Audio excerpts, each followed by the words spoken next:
Magandang hapon mga kabaruski. Ngayong hapon ay naispatan natin na mayroong lalaot ngayon na mga bangka ayun oh. Subalit napakadelikado mga kabaruski kasi masama ang panahon ngayon. Ayun, nakita nyo naman mga kabaruski oh. May mga bangka na na lumaot at ayun pa, yung iba nagtutulak pa ng bangka para sumunod na rin sa pamamalakaya. Abangan natin mamayang gabi mga kabaruski kung ano ang magiging sistema. Ayun mga kabaruski, kalma pa yan sila nung umalis. Medyo kalmado pa yung dagat. Pero nung pagbalik nila mga kabaruski, talaga namang sobrang lakas na at naglalakihan ang mga alon. Kaya marami talagang nabahala.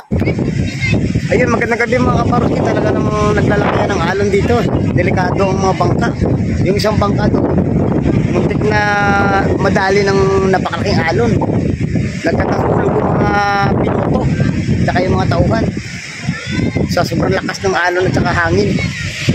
Abangan nyo mga kasi marami pang dadating na bangka ngayon at ipapakita natin kung may huli sila o wala.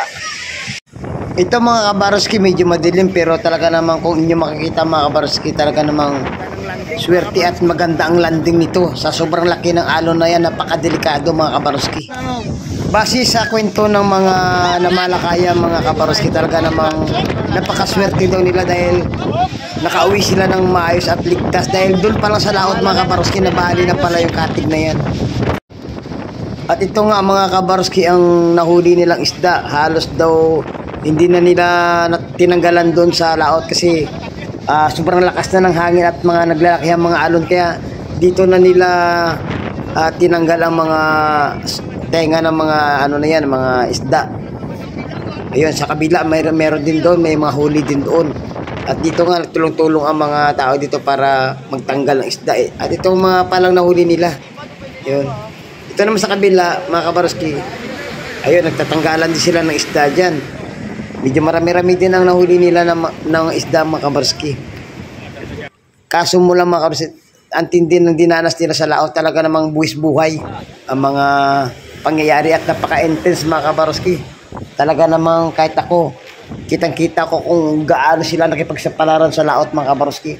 At pag uwi nila mga kabaruski, yung pagbara ng bangka, talaga namang hindi mo masasabi kung may disgrasya sila o tumaob mga kabaruski. Talagang sobrang naawa ako sa ating mga namamalakaya mga kabaruski para sa kanilang pamilya. Talaga namang buwis buhay sila para kumita ng para sa pagkain ng kanilang mga pamilya. Ayan, inyo makikita mga kabaruski ang mga isdang nahuli nila dyan.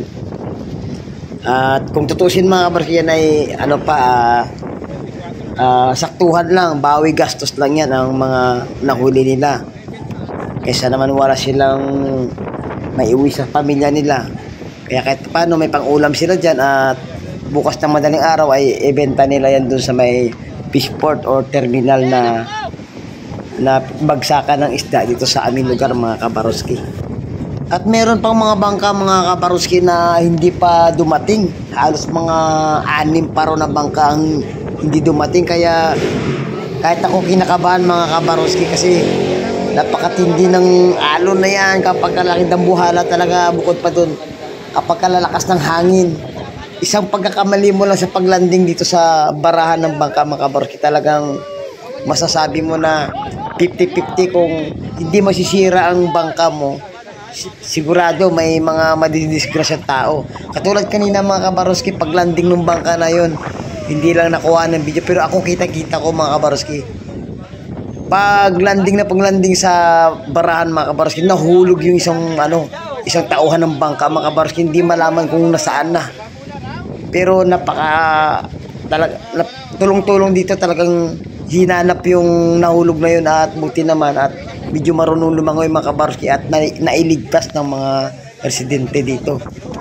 Grabe, sobrang awa ko talaga mga kabaruski. Ganito pala ang sistema rito ng mga namamalakaya. Talaga namang para sa pamilya laban, para may iuwi na pagkain o ulam para sa pamilya.